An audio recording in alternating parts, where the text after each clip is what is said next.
Ayan mga kabarangay at welcome back ulit. Ayan, meron nga pala tayong 1 kilong pusit. So magluluto tayo ng masarap, diskarte ng masarap na calamares. Ayan, unang-una malinis na po ang ating pusit at tinanggal na rin po natin yung kanyang mga bitoka, kanyang mga laman loob at syempre yung kanyang ulo ay tinanggalan na rin po natin ng mata para hindi po sasabog ang ating calamares pagka ito po ay ating pinirito mga idol. At syempre ayan, tinanggalan na rin natin ng balat syempre para maging malinis at maganda tingnan ng ating calamares mga idol.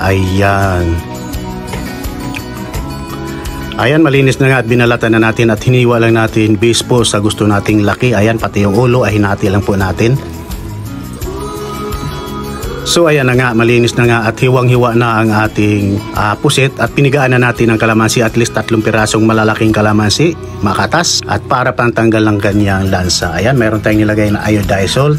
Syempre yung paminta hindi mawawala yan mga kabarangay, pampalasa yan. At syempre yung kunting magic sarap, kalahati lang ng sachet, okay na. At syempre konting bitchin para lalong masarap, malasa. At syempre kalahating cup ng harina at kalahating cup ng cornstarch at 1 pirasong itlog. Ayos na ang ating timplada mga idol ng ating masarap na calamares. Ayan, at kakamayin na natin kasi ang hirap haluin pag yan ay kinutsara dahil una-una para halong-halo ang ating pinag-combine nating cornstarch at harina. Dapat po halong-halo. At ayan, meron tayong paprika, optional naman pag may paprika, pero kung walang paprika walang problema. So ayan, habang inahalo natin, tansyahin lang natin yung lapot para hindi masyado makapal ang breading. At syempre habang minamasa natin, kailangan nating dagdagan ng tubig kung inaakala natin kulang pa sa lapot. Ayan, kaya nagdagdag na pala tayo. Ang kakaiba rito, gawin po nating egg yellow. Ayan, meron po tayong food coloring na nilagay, walang iba kundi po ang egg yellow mga idol. Ayan, lagyan po natin ng food coloring ang ating calamares para maiba naman. Ayan, at syempre para attractive doon sa ating pangtinda kung sakasakaling itinda natin ito sa kanto. Ayan.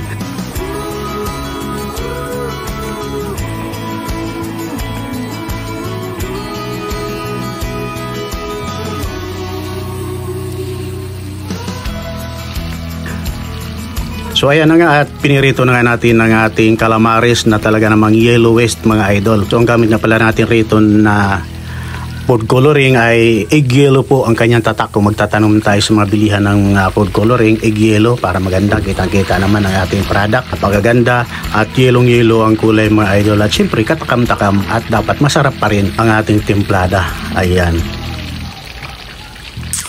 Ayan, at shout out sa aking 307 followers. Maraming salamat sa inyo mga idol. Maraming salamat sa pagtiwala nyo sa atin at sa Kusinero ng Barangay sa ating munting channel. Ayan, kung wala po kayo, wala po ang Kusinero ng Barangay. Ayan, at patuloy pong dumarami ang nag-follow sa ating munting page mga idol. Maraming salamat muli sa inyong lahat.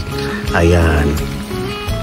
At sa mga gusto nga palang umorder ng ating bagnit bagoong, ayan, nasa Shopee at Lazada na po mga idol, mga kabarangay. At mamaya po, kung gusto niyo umorder, ilagay po natin yung link sa comment section. Doon na lang po tayo order sa comment section dahil andun po yung link ng Lazada at Shopee. Maraming salamat nga pala muli sa mga umorder ng ating product, ang bagnit bagoong na gawa mismo natin, gawa mismo ng Kusinero ng Barangay, mga kabarangay. Ayan mga idol, kita naman. So ayan, ganyan lang kasimple, kadali magluto ng yellow calamares na talaga namang kakaiba sa ating paningin at syempre napakaganda nito pang display sa ating mga tindahan. Ayan.